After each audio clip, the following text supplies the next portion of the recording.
અમારી રજૂઆત છે કે અમે ફ્રેન્કફિન ઇન્સ્ટિટ્યૂટમાં ભણીએ છીએ અત્યારના કેવી હોલે સેકન્ડ ફ્લોર ઉપર આવેલું છે અને અમારી સાથે ફ્રોડ થયેલો છે. અમને કીધેલું હતું કે અમને લોકોને જ્યારે કોર્સ પૂરો થશે તો અમને 35,000 થી 40,000ની જોબ મળશે અને અમારી પાસેથી આવું કંઈને 1.5 કે 2 લાખ રૂપિયા લીધેલા હતા અને હવે એ લોકોએ જે રીતે અમારી જોડે વાત કરેલી હતી એ રીતના અમને પ્લેસમેન્ટ નથી આપતા કે નથી એ રીતની અમને કે જગ્યાએ જોબ આપી. અમને કીધેલું હતું કે તમને કેમ્પસ ઇન્ટરવ્યૂ આપશે, જે કેમ્પસ ઇન્ટરવ્યૂ અત્યાર સુધીમાં એકે વખત મળ્યા જ નથી. અમારી રિક્વાયરમેન્ટ એ છે કે રાજકોટનું જે ફ્રેન્કફિન છે ઓલરેડી હિટ લિસ્ટમાં છે, તો પહેલાં તો એ ફ્રેન્કફિન બંધ કરો અને જેટલા સ્ટુડન્ટની ફી છે એને પાછી આપો અને નવા એડમિશન છે અત્યારના બી ચાલુ છે લેવાનું બંધ કરો.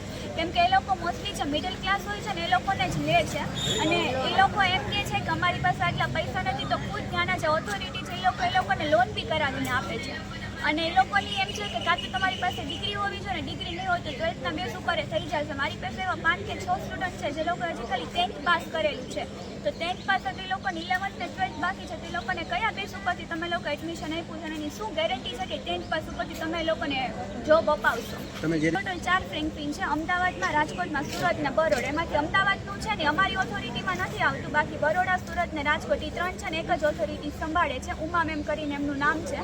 એને અમે કોલ કરેલો તો એને અમને કંઈ જવાબ નહોતો આપ્યો અને પ્લસ કે અહીંયા જે સ્ટાફ નીકળી ગયેલો છે એની પાસે મારું રિઝ્યુમ ક્યાંકથી મોકલેલું હતું, એનું નામ ઋતુઆ છે. તો એને કીધું કે ફ્રેન્કફિન તમને ક્યાંયથી બી દેખાશે ને તો ફ્રેન્કફિનના સ્ટુડન્ટ એડમિશન ક્યાંય પ્લેસમેન્ટ ક્યાંય મળશે જ નહીં. એટલે ખુદ ત્યાંનો સ્ટાફ એમ કહે છે અને અમારી જે બુક છે 2016ની છે, તો 2016થી 2025માં ઘણો ગેપ છે, ઘણી ટેકનોલોજી ચેન્જ થઈ હોય, ભણાવવાનું ઘણું રીત બી ચેન્જ થઈ હોય, તો એમાં એ લોકોએ કંઈ ચેન્જીસ નથી કર્યા.